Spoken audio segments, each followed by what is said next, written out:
नमस्कार दोस्तों, आप सभी का हमारे YouTube चैनल पर स्वागत है। हम पढ़ रहे थे कक्षा 12वीं का इतिहास, जिसमें हमारा पहला अध्याय है भारत का वैभवपूर्ण अतीत। इसका एक पार्ट हमने कर लिया, आज हम इसका दूसरा पार्ट पढ़ेंगे। तो अगर आपने अभी तक हमारे चैनल को सब्सक्राइब नहीं किया है तो हमारे चैनल को सब्सक्राइब कर लीजिए और बेल आइकन को दबा दीजिए, ताकि हमारे आने वाले सभी वीडियो की नोटिफिकेशन आप तक सबसे पहले पहुँच सके। तो दोस्तों, ये जो पार्ट है पहला, ये 10 नंबर का है, ठीक है। इससे एग्ज़ाम में आपके 10 नंबर के सवाल आएंगे। ये हमारा चैनल का नाम है, तो आप इसे सब्सक्राइब ज़रूर करें, ठीक है। आगे बढ़ते हैं, स्टार्ट करते हैं। तो आज हम पढ़ेंगे बौद्ध साहित्य। इससे पहले वाला जो है वो हमने जो पहला पार्ट है इस वीडियो का, उसमें हमने पढ़ लिया, ठीक है। तो आज पढ़ते हैं बौद्ध साहित्य। बौद्ध साहित्य में महत्वपूर्ण ग्रंथ है त्रिपिटक, ठीक है। और ये 3 हैं। पहला है सूत पिटक, दूसरा विनय पिटक और तीसरा है अभिधम पिटक, ठीक है। और इन तीनों ग्रंथों में बौद्ध धर्म के नियम और आसन लिखे गए हैं, ठीक है। तो ये बौद्ध धर्म में सबसे महत्वपूर्ण ग्रंथ माने जाते हैं। आगे है जातक ग्रंथ। इसमें गौतम बुद्ध के पूर्व जन्म की कथाओं का वर्णन मिलता है, जिससे उस समय की तत्कालीन सामाजिक, धार्मिक, आर्थिक पक्षों की जानकारी मिलती है, ठीक है। और इनकी संख्या 549 है। तो जो जातक ग्रंथ हैं, उन ग्रंथों में भगवान बुद्ध के पुनर्जन्म की कथाओं का वर्णन मिलता है, जिससे उस समय के आर्थिक और धार्मिक पक्षों की जानकारी हमें प्राप्त होती है। तो ये बहुत ही महत्वपूर्ण ग्रंथ है प्राचीन इतिहास को जानने के लिए, ठीक है। आगे कुछ और पाली भाषा के बौद्ध ग्रंथ हैं जो महत्वपूर्ण माने जाते हैं, उनको हम एक एक करके देखते हैं। पहला है मिलिंद पनोह, ठीक है।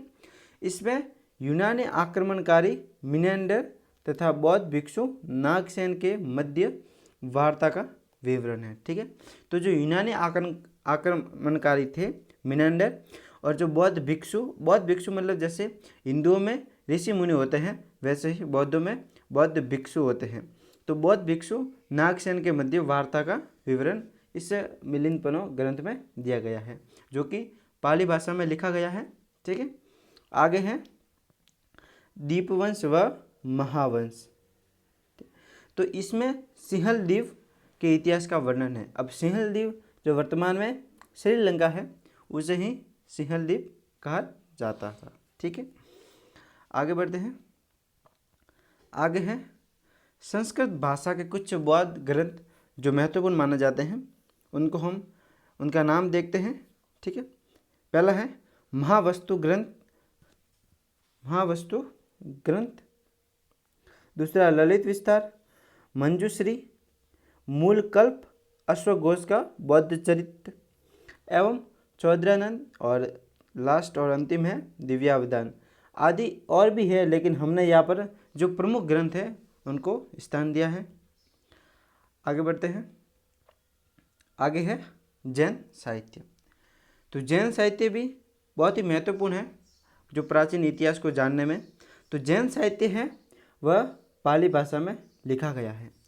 आपके सवाल आ सकता है जो प्राकृत भाषा में लिखा गया है, ठीक है। तो एग्जाम में 1 नंबर का सवाल आ सकता है कि जैन साहित्य किस भाषा में लिखा गया है। तो जैन साहित्य है वो प्राकृत भाषा में लिखा गया, और बौद्ध साहित्य है वह पाली भाषा में लिखा गया, ठीक है। तो जैन साहित्य में पहले महत्वपूर्ण ग्रंथ है आगम। जैन साहित्य में आगम सबसे प्रमुख है। इसके अंतर्गत 12 अंग, 12 उपांग, 10 प्रकीर्ण, 6 छेद सूत्र, 1 नंदी सूत्र व 1 अनुयोग द्वार, ठीक है। वह 4 मूल मंत्र शामिल है। इसकी रचना 4वीं शताब्दी ईस्वी से 6वीं शताब्दी के मध्य हुई। आगे बढ़ते हैं। आगे अन्य ग्रंथ हैं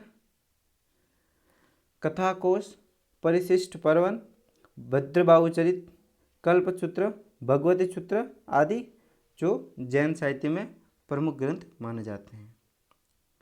आगे है आचरांग सूत्र।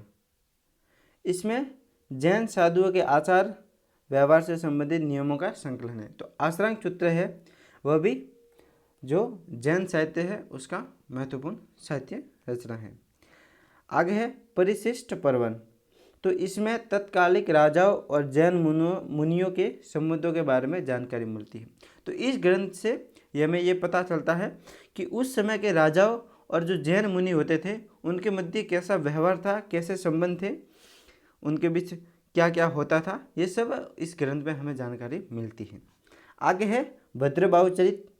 इसमें जैन मुनि भद्रबाहु के साथ ही चंद्रगुप्त मौर्य के जीवन के अंतिम समय की घटनाओं का वर्णन मिलता है। तो ये जो ग्रंथ है ये बेहद महत्वपूर्ण है। ठीक है, तो दोस्तों आज के लिए इतना ही। ये वीडियो का दूसरा पार्ट था। इसके आगे का हम तीसरे पार्ट में पढ़ेंगे। ठीक है, तो दोस्तों अगर आपको ये वीडियो पसंद आया है तो हमारे वीडियो को लाइक करना तथा ऐसे ही वीडियो आगे से आगे पाने के लिए हमारे चैनल को सब्सक्राइब करना। धन्यवाद दोस्तों।